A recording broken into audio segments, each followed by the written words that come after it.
a fixed and narrow power with rigid forms, he saw the empire of the little life, an unhappy corner in eternity. It lived upon the margin of the idea, protected by ignorance as in a shell.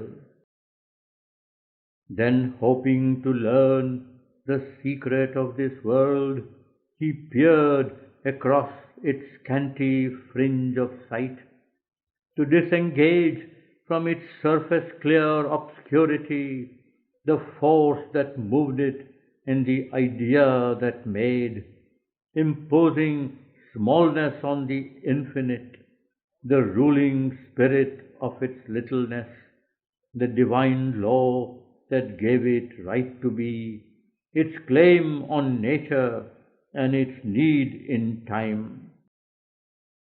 He plunged his gaze into the siege of mist that held this ill-lit, straitened continent, ringed with the skies and seas of ignorance, and kept it safe from truth and self and light.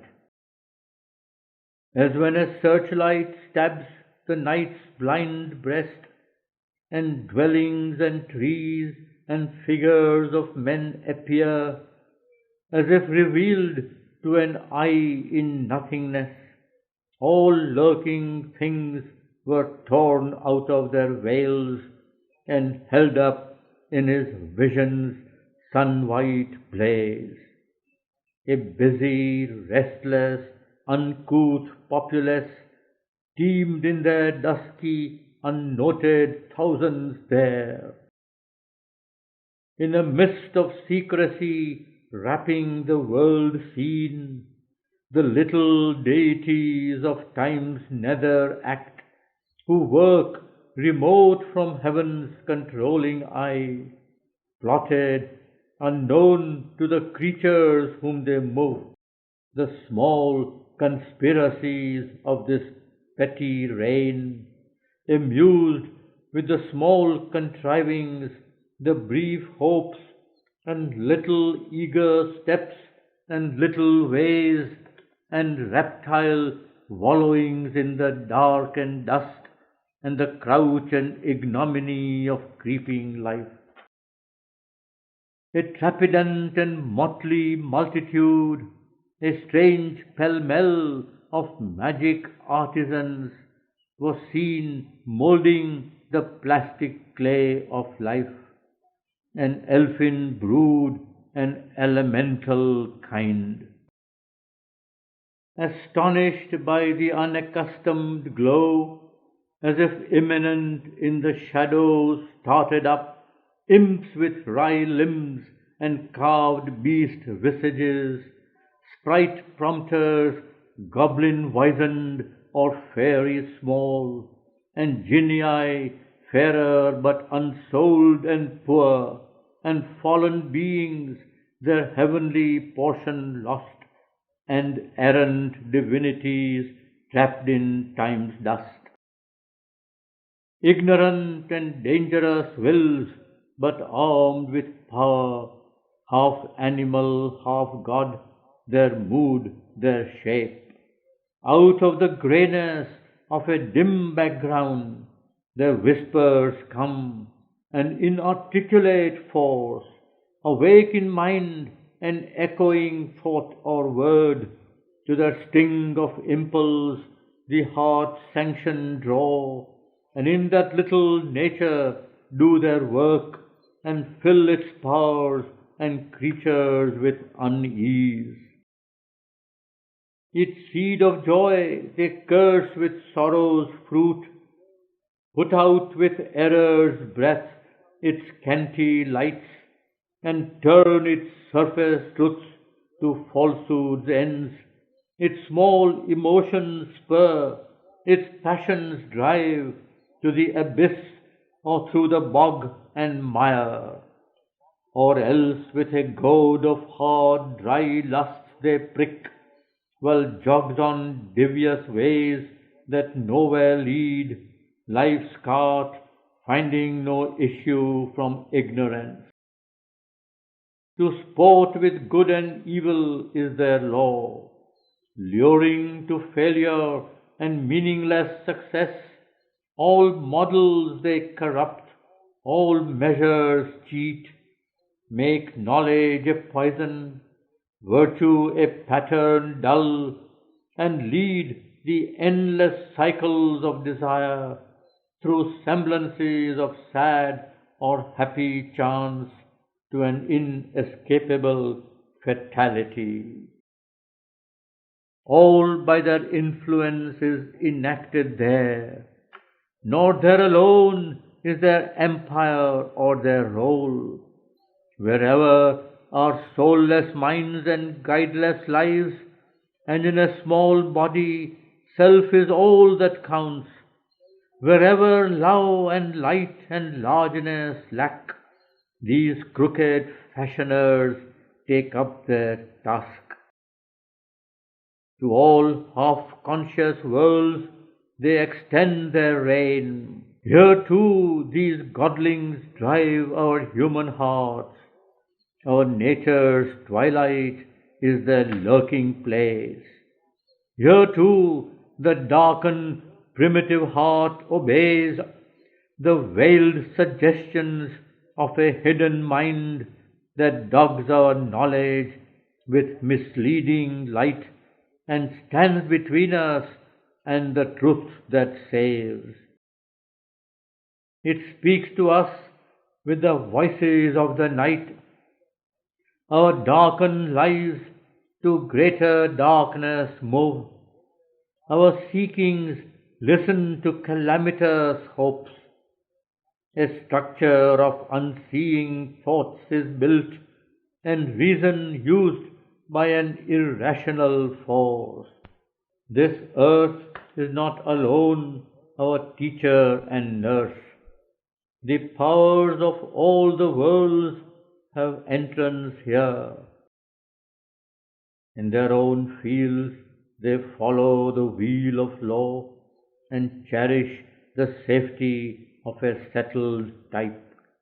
On earth, out of that changeless orbit thrown, their law is kept, lost their fixed form of things. Into a creative chaos they are cast, where all asks order but is driven by chance. Strangers to earth's nature, they must learn earth's ways. Aliens or opposites, they must unite. They work and battle and with pain agree. These join, those part, all parts and joins anew. But never can we know and truly live till all have found their divine harmony. Our life's uncertain way winds circling on. Our mind's unquiet search asks always light, till they have learnt their secret in their source, in the light of the timeless and its spaceless home, in the joy of the eternal soul and one. But now the light supreme is far away.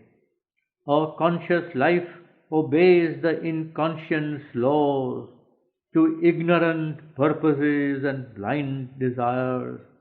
Our hearts are moved by an ambiguous force. Even our mind's conquests wear a battered crown. A slowly changing order binds our will.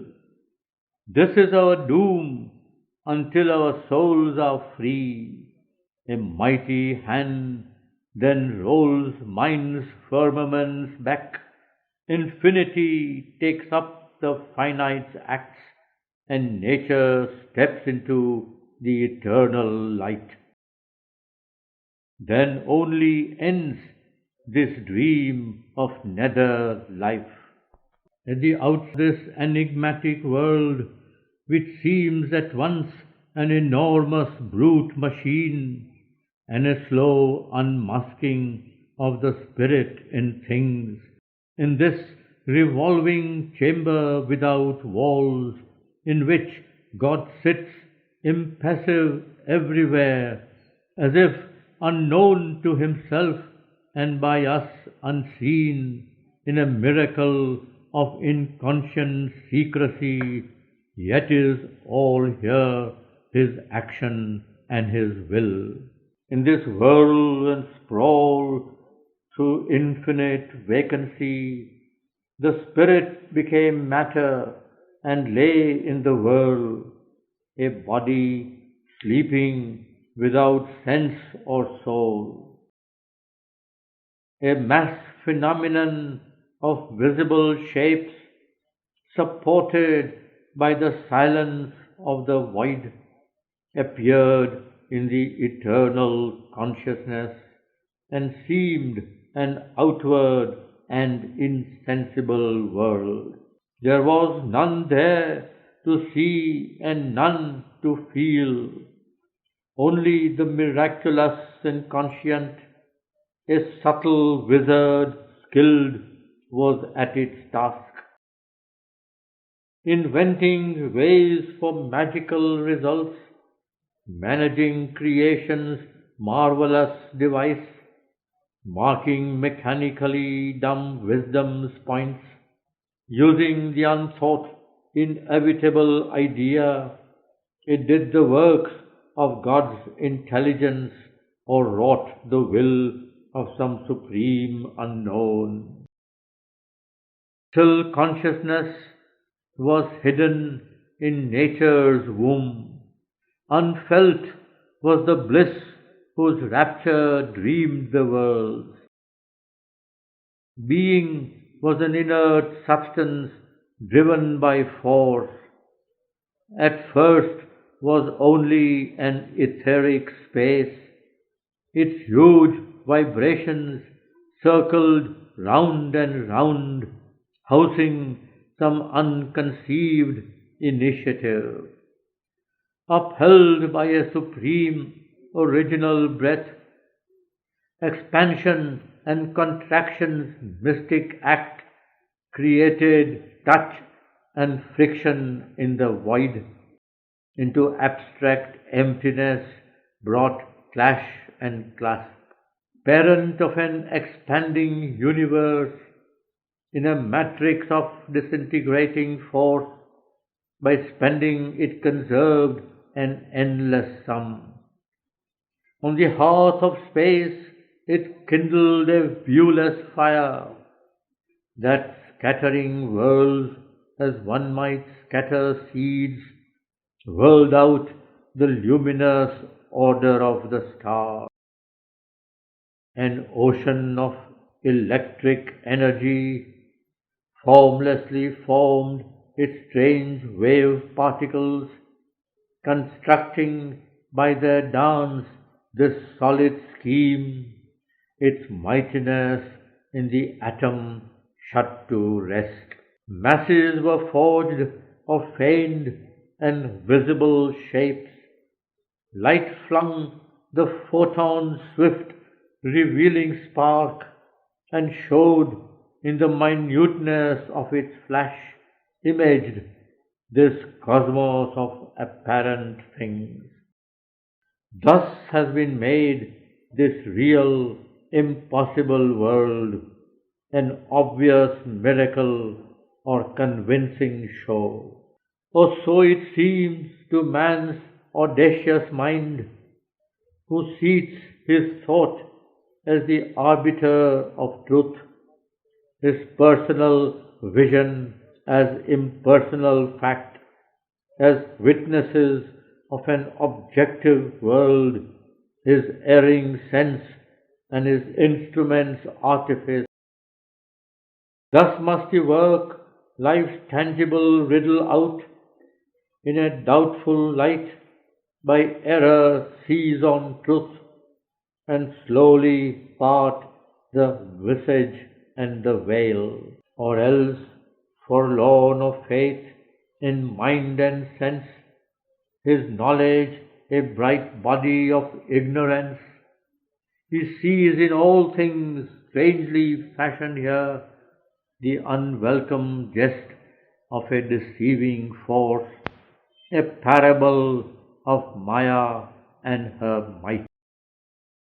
This vast, perpetual motion caught and held in the mysterious and unchanging change of the persistent movement we call time, and ever renewing its recurrent beat, these mobile rounds that stereotype a flux, these static objects in the cosmic dance that are but energies, self-repeating wholes, prolonged by the spirit of the brooding void, awaited life and sense and waking mind. A little the dreamer changed his pose of stone, but when the inconscient scrupulous work was done, and chance coerced by fixed immutable laws, a scene was set for nature's conscious play. Then stirred the spirit's mute, immobile sleep. The force concealed broke dumbly, slowly out.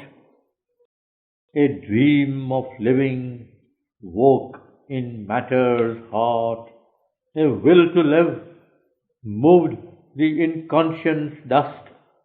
A freak of living startled vacant time, ephemeral in a blank eternity, infinitesimal in a dead infinite.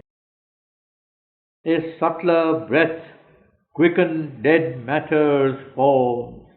The world's set rhythm changed to a conscious cry. A serpent power twined the insensible force. Islands of living dotted lifeless space, and germs of living formed in formless air. A life was born that followed matter's law, ignorant of the motives of its steps, ever inconstant yet for ever the same. It repeated the paradox that gave it birth. Its restless and unstable stabilities recurred incessantly in the flow of time, and purposeful movements in unthinking forms betrayed the heavings of an imprisoned will. Waking and sleep lay locked in mutual arms.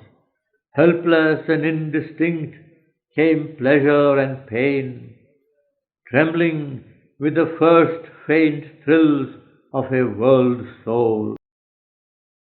A strength of life that could not cry or move, yet broke into beauty, signing some deep delight. An inarticulate sensibility, throbs of the heart of an unknowing world, ran through its somnolent torpor, and there stirred a vague, uncertain thrill, a wandering beat, a dim unclosing as of secret eyes. Infant self-feeling grew, and birth was born. A goddess woke, but lay with dreaming limbs. Her house refused to open its sealed door.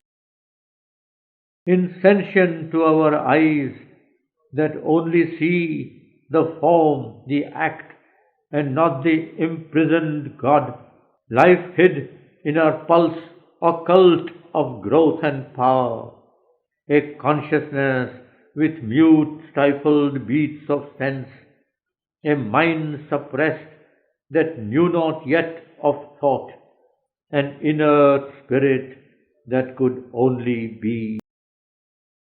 At first she raised no voice, no motion dared. charged with world power, instinct with living force.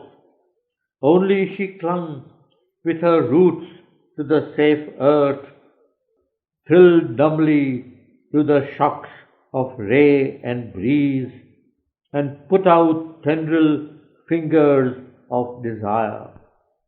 The strength in her, yearning for sun and light, felt not the embrace that made her breathe and live. Absorbed, she dreamed, content with beauty and hue. At last the charmed immensity looked forth. Astir, vibrant, hungering, she groped for mine. Then slowly sense quivered and thought peered out. She forced the reluctant mold to grow aware. The magic was chiseled of a conscious form. Its tranced vibrations rhythmed a quick response, and luminous stirrings prompted brain and nerve, awoke in matter spirit's identity, and in a body lit the miracle of the heart's love and the soul's witness gaze. Impelled by an unseen will, there could break out fragments of some vast impulse to become, and vivid glimpses of a secret self, and the doubtful seeds and force of shapes to be, awoke from the inconscient swoon of things. An animal creation crept and ran, and flew and called between the earth and sky, hunted by death, but hoping still to live, and glad to breathe, if only for a while. Then man was molded from the original brute. A thinking mind had come to lift life's moods, the keen-edged tool of a nature mixed and vague, an intelligence half witness, half machine. This seeming driver of her wheel of works, mission to motive and record her drift, and fix its law on her inconstant powers, this master spring of a delicate enginery, aspire to enlighten its user and refine, lifting to a vision of the indwelling power, the absorbed mechanic's crude initiative. He raised his eyes, heaven light mirrored a face, amazed at the works wrought in her mystic sleep. She looked upon the world that she had made, wondering now seized the great automaton. She paused to understand herself and aim. Pondering, she learned to act by conscious rule. A visioned measure guided her rhythmic steps. Thought bordered her instincts with a frame of will, and lit with the idea her blinded earth. On a mass of impulses, her reflex acts, on the inconscience pushed or guided drift, and mystery of unthinking accurate steps, she stuck the specious image of a self, a living idol of disfigured spirit. On matter's acts she imposed a patterned law. She made a thinking body from chemic cells and molded a being out of a driven force. To be what she was not inflamed her hope. She turned her dream towards some high unknown. A breath was felt below, of one supreme. An opening looked up to spheres above, and coloured shadows limned on mortal ground the passing figures of immortal things. A quick celestial flash could sometimes come. The illumined soul ray fell on heart and flesh, and touched with semblances of ideal light the stuff for which our earthly dreams are made. A fragile human love that could not last, ego's moth wings to lift the seraph soul, appeared, a surface glamour of brief date, extinguished by a scanty breath of time. Joy that forgot mortality for a while came, a rare visitor who left betimes and made all things seem beautiful for an hour. Hopes that soon fade to drab realities, and passions that crumble to ashes while they blaze, kindled the common earth with their brief flame.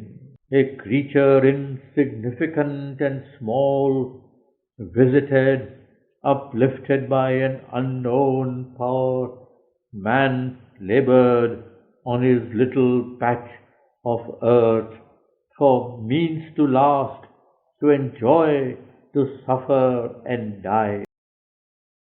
A spirit that perished not with the body and breath was there like a shadow of the unmanifest, and stood behind the little personal form, but claimed not yet this earthly embodiment. Assenting to nature's long, slow moving toil, watching the works of his own ignorance, unknown, unfelt, the mighty witness lives, and nothing shows the glory that is here. A wisdom governing the mystic world, a silence listening to the cry of life. It sees the hurrying crowd of moments stream towards the still greatness of a distant hour. This huge world unintelligibly turns in the shadow of a mused inconscience. It hides a key to inner meanings missed. It locks in our hearts a voice we cannot hear, an enigmatic labor of the spirit, an exact machine of which none knows the use, an art and ingenuity without sense. This minute, elaborate, orchestrated life forever plays its motiveless symphony. Mind learns and knows not, turning its back to truth. It studies surface laws by surface thought, life steps surveys, and nature's process sees, not seeing for what she acts or why we live. It marks her tireless care of just device, her patient intricacy of fine detail, the ingenious spirit's brave inventive plan, in her great futile mass of endless works, adds purposeful figures to her purposeless sums. Its gabled stories piles its climbing roofs on the close carved foundations she has laid. Imagine citadels reared in mythic air, or mounts a stair of dream to a mystic moon. Transient creations point and hit the sky. A world conjecture scheme is labored out on the dim floor of mind's incertitude, or painfully built a fragmentary whole. Impenetrable, a mystery recondite, is the vast plan of which we are a part. Its harmonies are discords to our view, because we know not the great theme they serve. Inscrutable work the cosmic agencies, only the fringe of a wide surge we see. Our instruments have not that greater light. Our will tunes not with the eternal will. Our heart sight is too blind and passionate, impotent to share in nature's mystic tact, inapt to feel the pulse and core of things. Our reason cannot sound life's mighty sea, and only counts its waves and scans its foam. It knows not whence these motions touch and pass. It sees not whither sweeps the hurrying flood. Only it strives to canalize its powers and hopes to turn its course to human ends. But all its means come from the inconscient store. Unseen here act dim huge world energies, and only trickles and currents are our share. Our mind lives far off from the authentic light, catching at little fragments of the truth in a small corner of infinity. Our lives are inlets of an ocean's fall. Our conscious movements have sealed origins, but with those shadowy seats no converse hold. No understanding binds our comrade parts. Our acts emerge from a crypt our minds ignore. Our deepest depths are ignorant of themselves. Even our body is a mystery shop.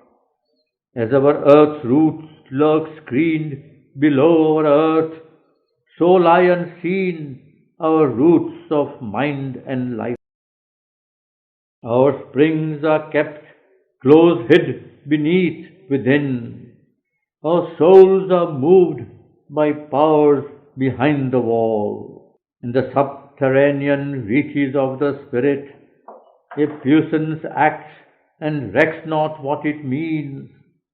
Using unthinking monitors and scribes, it is the cause of what we think and feel.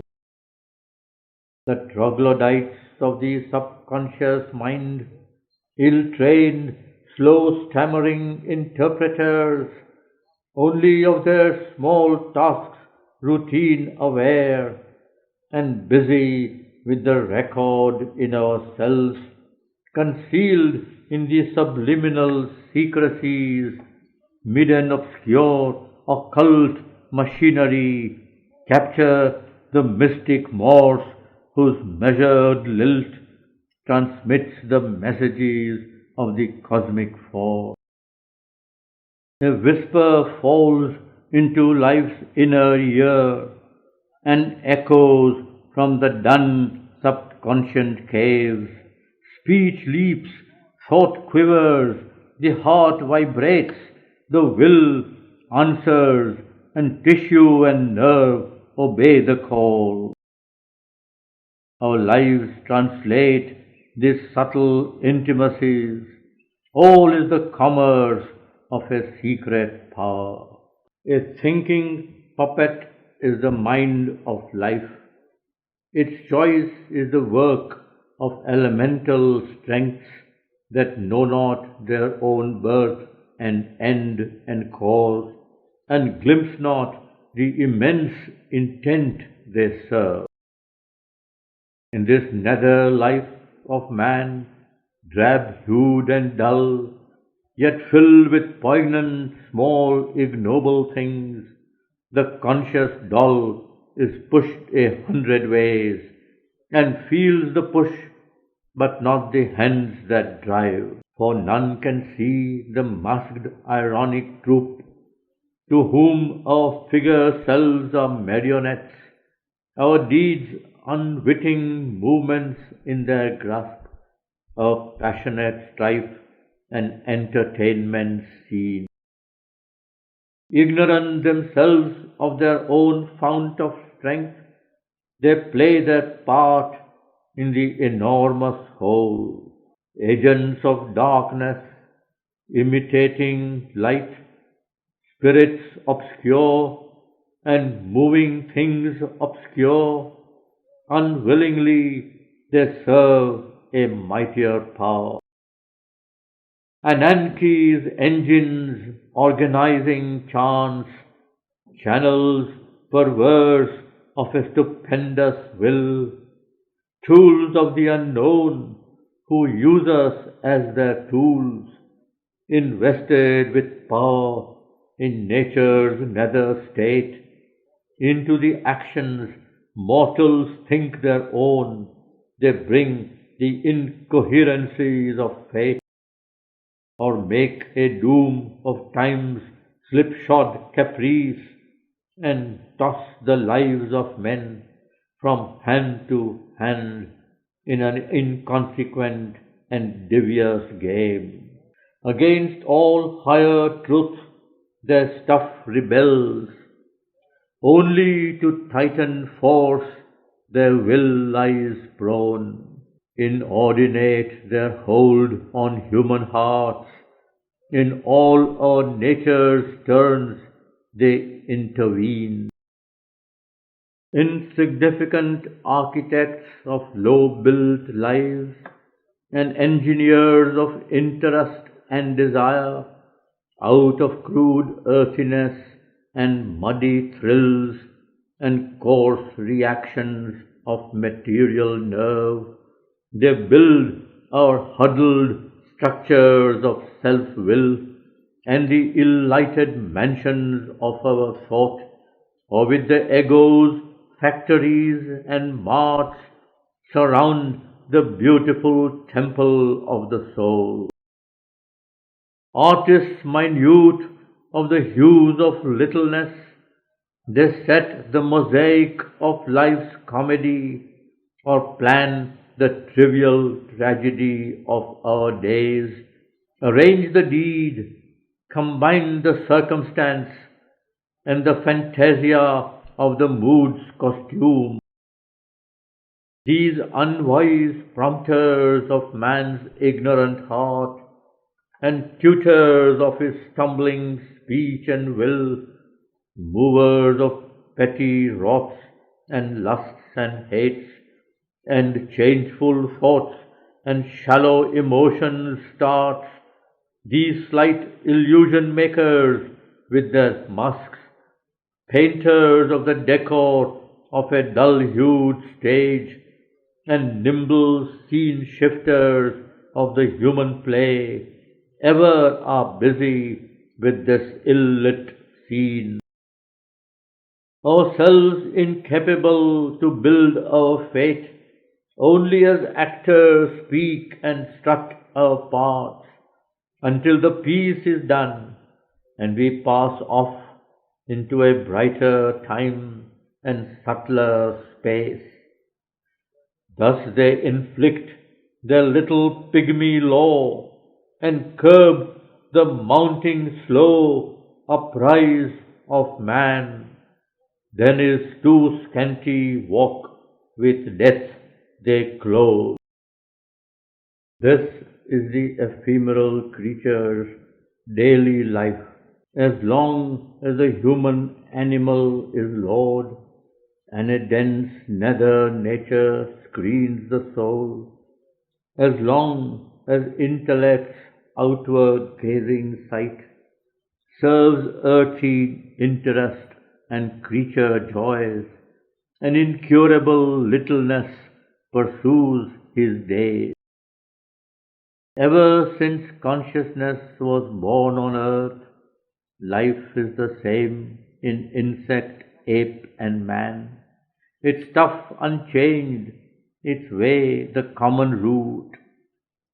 If new designs, if richer details grow, and thought is added, and more tangled cares, if little by little it wears a brighter face, still even in man the plot is mean and poor.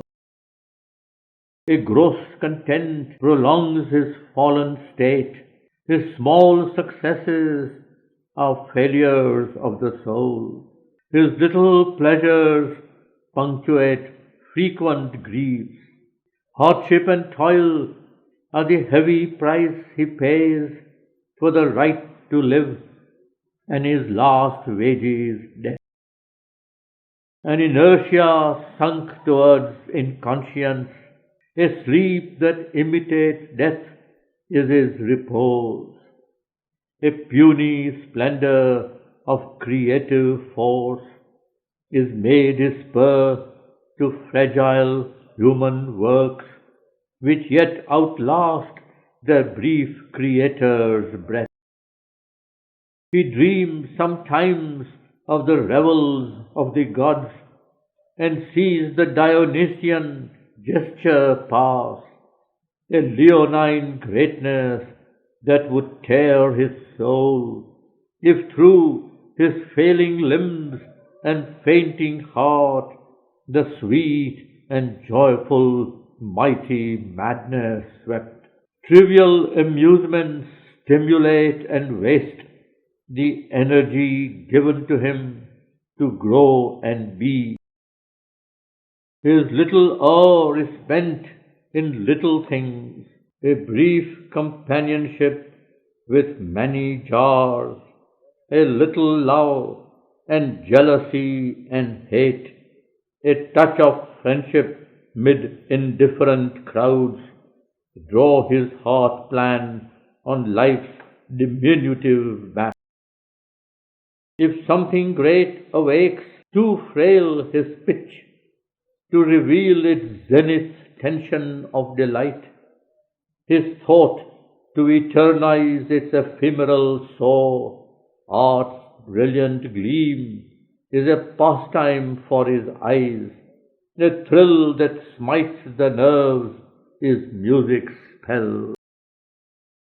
Amidst his harassed toil and welter of cares, pressed by the labor of his crowding thoughts, he draws sometimes around his aching brow nature's calm mighty hands to heal his life pain. He is saved by her silence from his rack of self. In her tranquil beauty is his purest bliss. A new life dawns, he looks out from vistas wide. The Spirit's breath moves him but soon retires. His strength was not made to hold that puissant guest. All dulls down to convention and routine, or a fierce excitement brings him vivid joys. His days are tinged with the red hue of strife, and lust's hot glare, and passion's crimson stain. Battle and murder are his tribal game. Time has he none to turn his eyes within and look for his lost self and his dead soul. His motion on too short an axis wheels. He cannot soar, but creeps on his long road, or if impatient of the trudge of time, he would make a splendid haste on fate's slow road. His heart that runs soon pants and tires and sinks, or he walks ever on and finds no end. Hardly a few can climb to greater life. All tunes to a low scale and conscious pitch. His knowledge dwells in the house of ignorance. His force nears not even once the omnipotent. Rare are his visits of heavenly ecstasy. The bliss which sleeps in things and tries to wake breaks out in him in a small joy of life. This scanty grace is his persistent stay. It lightens the burden of his many ills and reconciles him to his little world.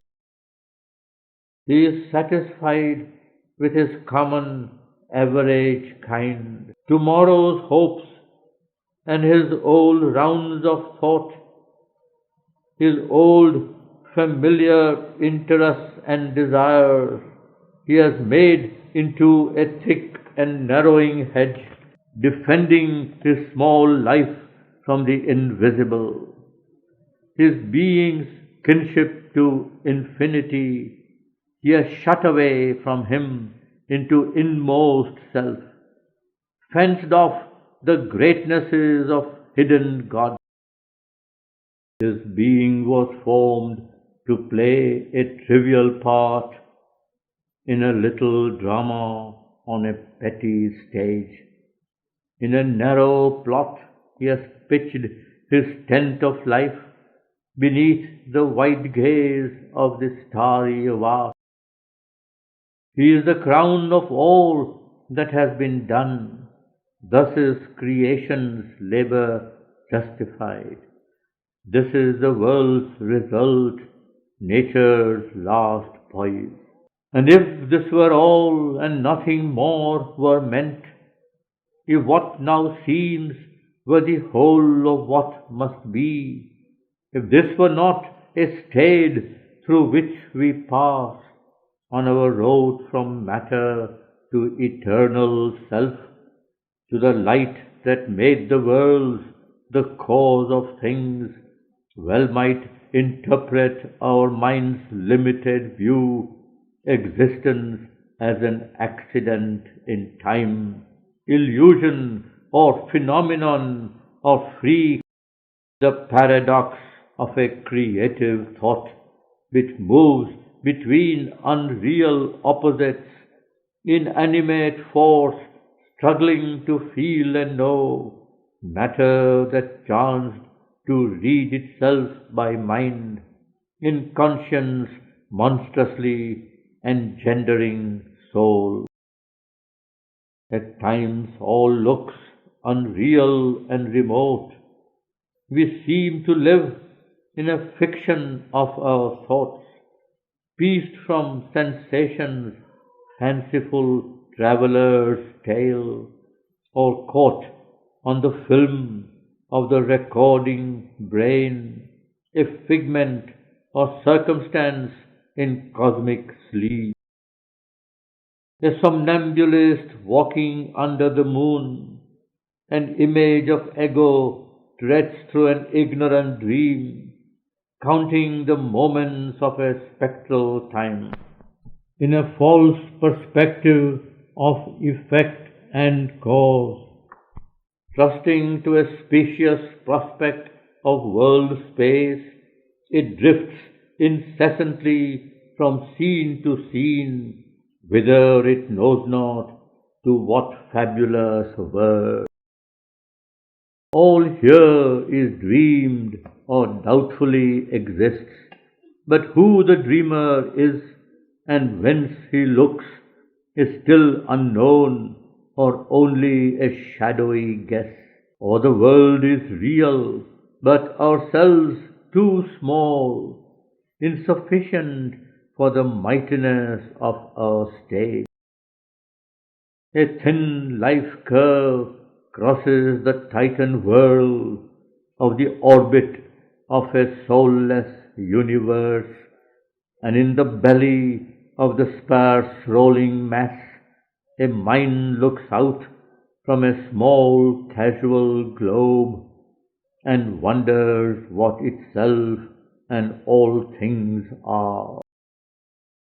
And yet, to some interned subjective sight, that strangely has formed in matter's sightless stuff, a pointillage minute of little self takes figure as world beings conscious base. Touches are seen in the half light below. This is the sign of matter's infinite. This the weird purport of the picture shown to science the giantess, measurer of her field, as she pores on the record of her close survey and mathematizes a huge external world, to reason bound within the circle of sense, or in thought's broad, impalpable exchange, a speculator in tenuous, vast ideas, abstractions in the void her currency, we know not with what firm values for its base.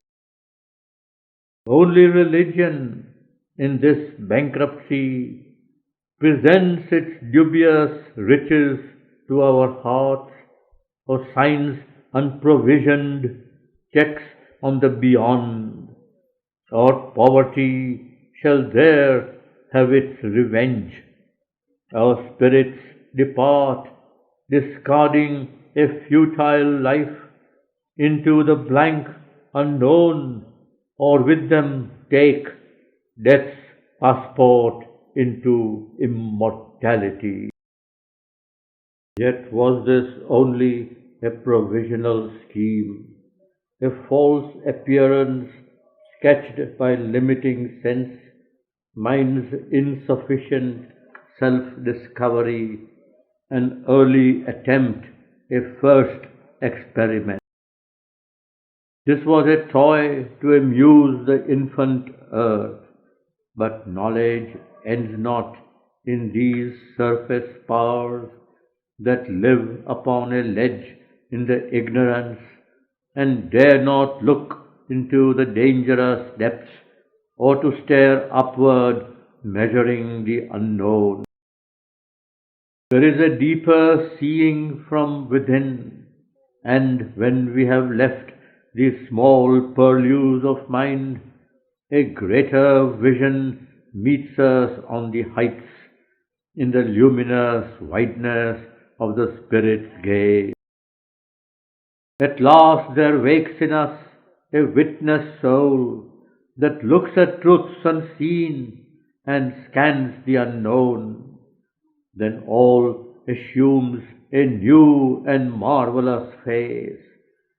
The world quivers with a godlight at its core. In time's deep heart, high purposes move and live. Life's borders crumble and join infinity. This broad, confused, yet rigid scheme becomes a magnificent imbroglio of the gods, a game, a work ambiguously divine. Our seekings are short-lived experiments made by a wordless and inscrutable power, testing its issues from inconscient night to meet its luminous self of truth and bliss. It peers at the real through the apparent form. It labors in our mortal mind and sense, amid the figures of the ignorance, in the symbol pictures drawn by word and thought. It seeks the truth to which all figures point. It looks for the source of light with vision's lamp.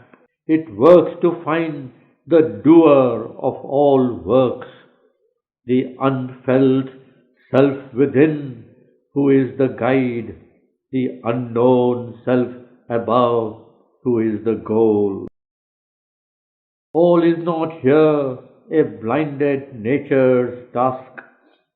A word, a wisdom watches us from on high, a witness sanctioning her will and works, an eye unseen in the unseeing vast. There is an influence from a light above. There are thoughts remote and sealed eternities. A mystic motive drives the stars and sun. In this passage, from a deaf, unknowing force to struggling consciousness and transient breath, a mighty supernature waits on time. The world is other than we now think and see, our lives a deeper mystery than we have dreamed. Our minds are starters in the race to God, our souls deputed selves of the Supreme. Across the cosmic field, through narrow lanes, asking a scanty dole from Fortune's hands, and garbed in beggar's robes, there walks the One. Even in the theatre of these small lives, behind the act, a secret sweetness breathes, an urge of miniature divinity, a mystic passion from the wells of God, flows through the guarded spaces of the soul, a force that helps, supports the suffering earth, an unseen nearness and a hidden joy. There are muffled throbs of laughter's undertones, the murmur of an occult happiness, an exultation in the depths of sleep, a heart of bliss within a world of pain. An infant nursed on nature's covered breast, an infant playing in the magic woods, fluting to rapture by the spirit's streams, awaits the hour when we shall turn to his call. In this investiture of fleshly life, a soul that is a spark of God survives, and sometimes it breaks through the sordid screen and kindles a fire that makes us half divine. In our body cells there sits a hidden power that sees the unseen and plans eternity. Our smallest parts have room for deepest needs. There too the golden messengers can come. A door is cut in the mud wall of self. Across the lowly threshold with bowed heads, angels of ecstasy and self-giving power, and lodged in an inner sanctuary of dream, the makers of the image of deity live. Pity is there, and fire-winged sacrifice, and flashes of sympathy and tenderness cast heaven lights from the heart's secluded shrine. A work is done in the deep silences, a glory and wonder of spiritual sense, a laughter in beauty's everlasting space, transforming world experience into joy. Inhabit the mystery of the untouched gulfs. Lulled by time's beats, eternity sleeps in us. In the sealed hermetic heart, the happy core, unmoved behind this outer shape of death, the eternal entity prepares within its matter of divine felicity, its reign of heavenly phenomenon. Even in our skeptic mind of ignorance, a foresight comes of some immense release. Our will lifts towards its slow and shaping hand.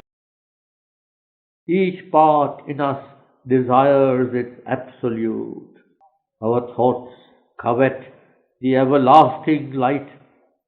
Our strength derives from an omnipotent force. And since from a veiled God joy the worlds were made, and since eternal beauty asks for form, even here, where all is made of being's dust, our hearts are captured by ensnaring shapes. Our very senses blindly seek for bliss.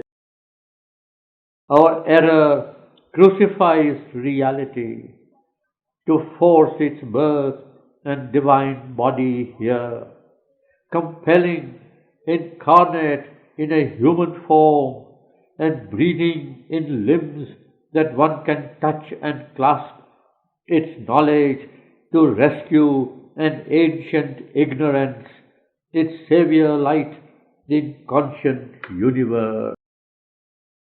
And when that greater self comes sea-like down to fill this image of our transience, all shall be captured by delight, transformed. In waves of undreamed ecstasy shall roll our mind and life and sense and laugh in a light other than this hard limited human day. The body's tissues thrilled apotheosized, its cells sustain bright metamorphosis. This little being of time, this shadow soul, this living dwarf figure, head of darkened spirit, out of its traffic of petty dreams shall rise.